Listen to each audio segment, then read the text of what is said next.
Kanina, nandun ako sa tabi ni JB when that happened. Akala ko talaga magpapang-abot sila, magsusuntukan. Habang nag-uusap po kami dalawa ng ating butihing Vice Mayor, siniko po ako ng kasamahan natin mula sa ika-6 na distrito at hinarangan niya po ako hinarangan niya po ang pag-uusap namin dalawa. Yo, what's up happy people? Isang mapagpalang araw po sa ating lahat.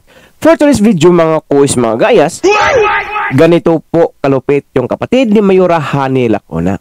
Ganito po nila inaalipusta yung Isko Councilor mga kuis, mga gayas. Ang galing-galing naman pala talaga. Palakpakan. So, yan po ang mapapanood natin sa video ito. So without a further ado, let's begin.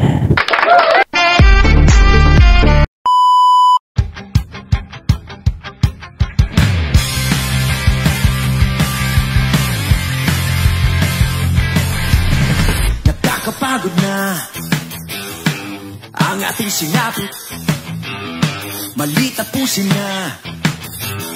Huwag tayong magpagamit, isigaw sa langit, kailangan na pagbabago. Huwag namang maulit, natuto na Pilipino. Mahalaga ang buhay, ipaglabang tunay na pantay-pantay, sabay-sabay sa paglipad. Ang ating pag-asa nandito na para sa bawat Pilipino.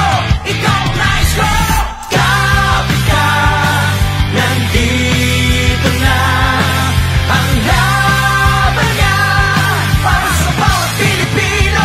Bilis kilos, hindi ba bagal-bagal, batas pinapairal, di mapagmataas, kanyang iaangat ang tas ng ating buhay. Kasama ka sa pag-unlad, darating ang bagong umaga. Nakikinig ang Diyos sa dalangin natin, tumawag manali ka.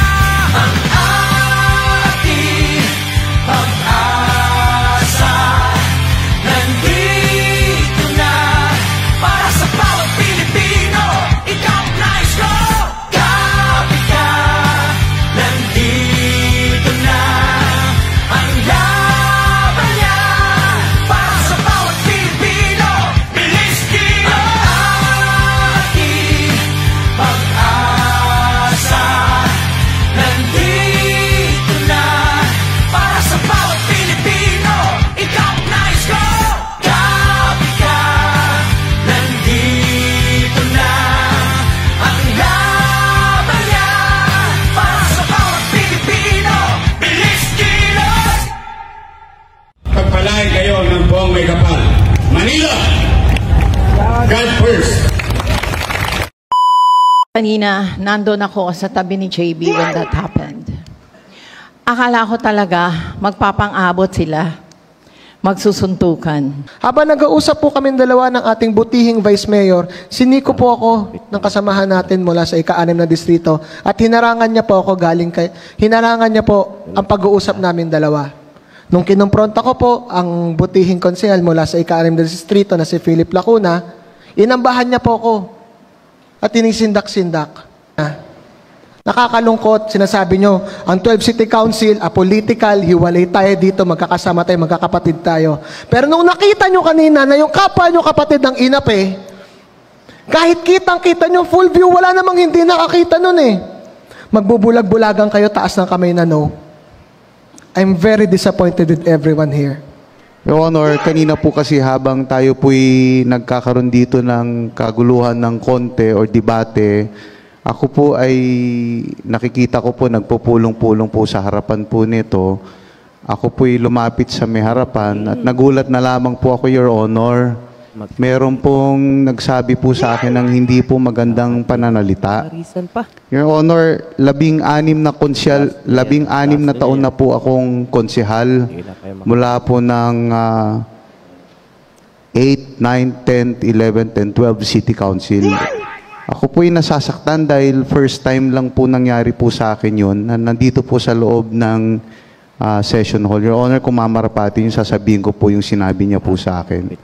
Sabi po niya sa akin, pare, wag kang kupal. Masakit po sa akin yun, Your Honor. Ano ba yung ginagawa ko para po ako pagsalitaan po ng ganon? And I think, yun po, Your Honor, ay hindi po karapat-dapat na sinasabi po ng isa pong kapwa-konsihal sa isang kapwa-konsihal. Lalong-lalo na po, Your Honor, dito po sa loob ng atin pong session hall. Lalong-lalo na po, Your Honor, na sa harapan niyo po bilang presiding officer. Hindi ko po alam, Your Honor, kung narinig, no, kung kaya't gusto nga po sana, Your Honor, kung inyo pong mamarapatin, I would like to formally file an ethics complaint, Your Honor, against my co-counselor, Attorney J.B. Hison, for uttering those words, Your Honor. Yun lamang po, Your Honor, and I do not wish to be interpolated. So if the I don't want to be interpolated, Your Honor, for the record. So if the majority floor leader could make a proper manifestation. Ang gusto ko lamang po, Your Honor, ma-refer po itong akin pong hinain sa Committee on Rules and Ethics, Your Honor. Alam mo, Your Honor, pwede naman po tayo dito magdebate, magbalitaktakan. Pero para po mapagsalitaan ng gano'n, Your Honor. Your Honor, ako po'y nanganganib sa aking buhay. Ako po'y natatakot na baka naman parang may konting pagbabanta, Your Honor. Alam niyo po, medyo natatakot po kasi ako dahil medyo po matanda na po ako, Your Honor. So sana po wala pong ganong klaseng pag-uugali dito sa session hall. Yun lamang po, Your Honor. Maraming salamat. Punong Mayorya. Your Honor, if I may be recognized po sana. Before you seek recognition of Honorable Attorney J.B. Hison, there is a manifestation by the Minority Floor Leader. Your Honor, I move that we refer the complaint of Honorable Philip Lacuna versus Honorable Attorney J.B. Hison to the Committee on Rules and Ethics. Meron po minumungkayan po ng Mayorya. Meron po bang tumututol? Sapagkat wala pinagtitibay. Your Honor, if I may be recognized po, maraming salamat. Kinikilala ng hapag ang kagalang-galang, Konsehal, Attorney J.B. Hison. Maraming salamat po, Your Honor. Marahil po, Your Honor, ang pinakamaayos po na nakakita ng insidente po kanina ay inyong lingkod po dahil ito po ay nangyari sa inyong harapan. Kanina po, Your Honor, tayo po ay nagpapalitan po ng ating mga opinion regarding po sa nangyayari kanina sa loob po ng session. At habang nag-uusap po tayong dalawa. Your Honor, gusto ko lamang po i-remind po, Your Honor, na I do not Philip Lacuna, Your Honor, I do not wish to be interpolated. Nandun po sa rules yun. Ako po, feeling ko po, ito po ay isang form po ng interpolation, Your Honor. Anyway, na-refer na naman po, Your Honor. Your Honor, sabi niyo po pag hindi re-recognize, hindi dapat sumisingit. Ano pa naman? Nag-aaral ba? Councilor, may nagsasalita po eh. 1 minute dapat nagsasalita. walang sumisingit. Kasi sa inyo po nang galing na pag may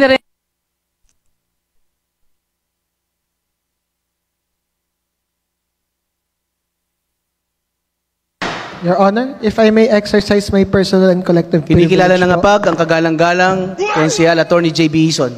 Maraming salamat po. Nakakalungkot po yung pahayag po ng ating kasamahang konsehal galing sa ika-6 na distrito na mukhang ako pa po ang pinapalabas na ng bastos po dito sa loob ng City Council. Kanina po nung naka-recess po tayo pong dalawa, Your Honor, ay nag-uusap po tungkol po dun sa mga balitaktakan with regards po sa composition ng minority. Kanina po kami dalawa po ni Vice Mayor, nandiyan po ako sa harapan. In fact, nakatayo po ako directly in front of the Vice Mayor para po marinig niya po ako dahil hindi po ako umakyat sa tarapan. Habang nag-uusap po kami dalawa ng ating butihing Vice Mayor, siniko po ako ng kasamahan natin mula sa ika-6 na distrito at hinarangan niya po ako hinarangan niya po ang pag-uusap namin dalawa. Nung kinumpronta ko po ang butihing konsehal mula sa ika-6 na distrito na si Philip Lacuna, inambahan niya po ako at tinisindak-sindak. Your Honor, ako po, Your Honor, nanahimik na lang po ako ng mga panahon na yon. In fact, nakita nga po niya ng ating Majority Floor Leader at sinabi ni Majority Floor Leader, wag mo nang patulan, kita mo naman emotional na. Ako po, naiintindihan ko po ang sitwasyon ngayon ng ating butihing konsehal sa ika-6 na distrito dahil may kapatid din ako. Lahat po gagawin ko para ipagtanggol yung kapatid ko kasamahan niya dati si Konsehal Joey Hison, kakambal ko. Promise, naiintindihan ko po kung ano po yung dali ng emosyon na umiiral po ngayon dito po sa Tab City Council dahil lahat tayo dito magkakaibigan. Pero nakakalungkot lang po na ako po yung binastos kanina pero ako pa po yung finailan ng ethics complaint at mali naman po yata yun. Kitang-kita niya po, Vice Mayor, kanina kung ano Yes, ang kitang-kita nangyari ko, parang kanina. nagalit nga kayo kanina. Yes po, kasi po siniko ko kanina at sinalya po ako, tapos sinindak pa ako. Ngunit nanahimik na lang ako lumayo dahil mas importante po sa akin ang kaayusan ng 12 City Council ng mga oras na yon. Ngunit nakakalungkot po na sa ganyan po siya resulta. At sa akin lang naman po, ang ginawa rin po sa akin kanina, ng butihing Konsehal Philip Lacuna, nung nandun po kami nagkasalita sa inyong harapan, I believe is also conduct and becoming of a councilor of this city council. Kaya I am also manifesting that I am also filing a counter-charge and an ethics complaint against the good councilor po. And I hope that the good majority floor leader will make the same manifestation that he made earlier for the good minority floor leader. Thank you very much po. Maraming salamat, Councilor Attorney J. Bison. Punong Mayorya. Your Honor, can we, based on the manifestation from Honorable Attorney J.B. Hison, can we move to a vote who's in favor of referring to the Committee on Rules and Ethics the complaint of Attorney J.B. Hison to Honorable Philip Lacuna? Your Honor? Sino po ang sumasang-ayon sa manifestation po ni Konsehal Attorney J. Bison? Pakitaas po ang kamay.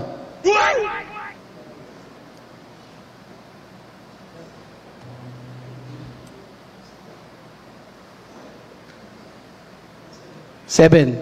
At sino naman po ang hindi sumasang-ayon? Galing. Pakitaas po ang kamay. Magkapatid ito. Dapat din na ito pamarisan pa. Last nyo yan, ha? Last nyo na yan. Hindi na kayo makaulit pa. 19 po ang bumoto. Kung sa ganun po, ang nagwagi po sa botohan po ay ang hindi pagsang-ayon po sa inyong manifestation. Your Honor, if I may just continue my personal privilege, Your Honor, then I will yield. I will yield. Nakakalungkot po ang nangyayari dito na mukhang pagka po kami ang inaapi, kami ang binabastos in full view of the Honorable Vice Mayor, okay lang. Ako lang, si Konsehal J.B. Hison lang naman ako, number 5 lang naman ako sa District 5. Ako lang naman to eh. Kaya pwede kayo magbulag-bulagan kahit ang dami niyong nakita kanina. Nakakalungkot, sinasabi nyo, ang 12 City Council, apolitical, hiwalay tayo dito, magkakasama tayo, magkakapatid tayo. Pero nung nakita nyo kanina na yung kapwa nyo kapatid ng inap eh, kahit kitang-kita nyo, full view, wala namang hindi nakakita nun eh.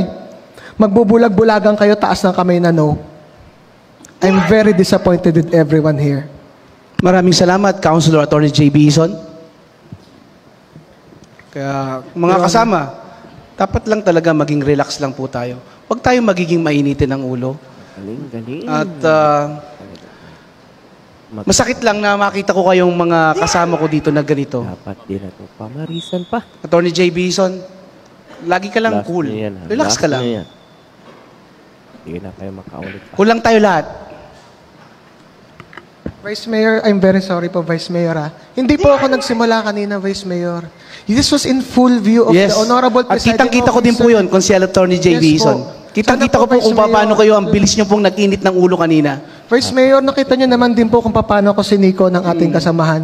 Nag-uusap po tayo maayos regarding sa ganon. Hindi Your naman- Honor, tao lang po tayo, Your Yes. Honor.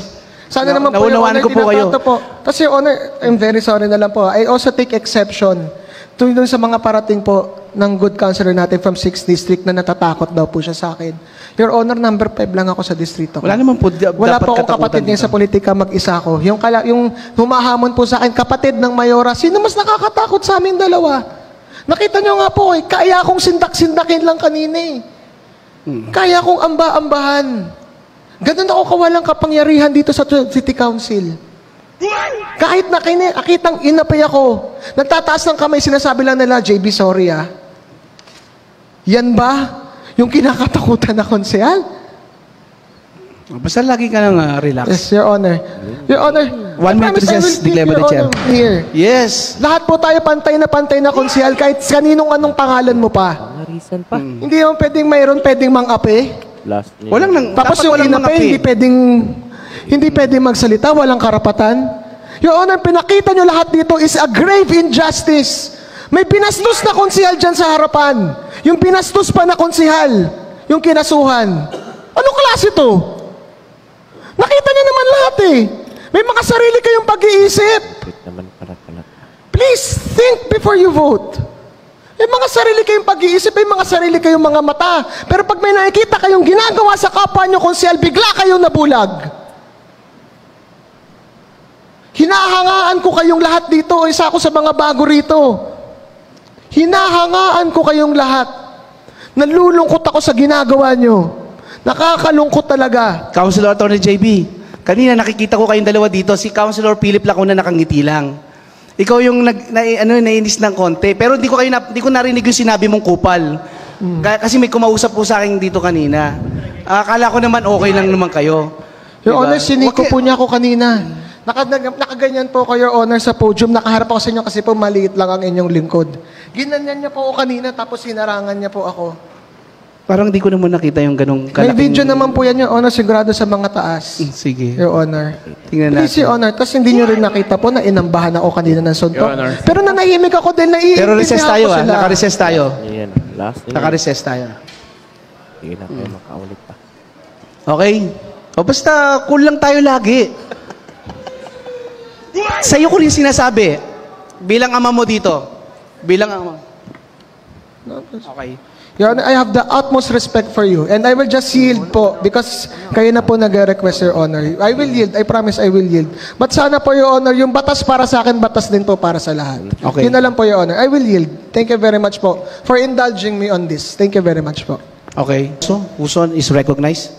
Thank you, Your Honor. Your Honor, kanina pa po, nalulungkot na ako talaga sa nangyayari sa atin.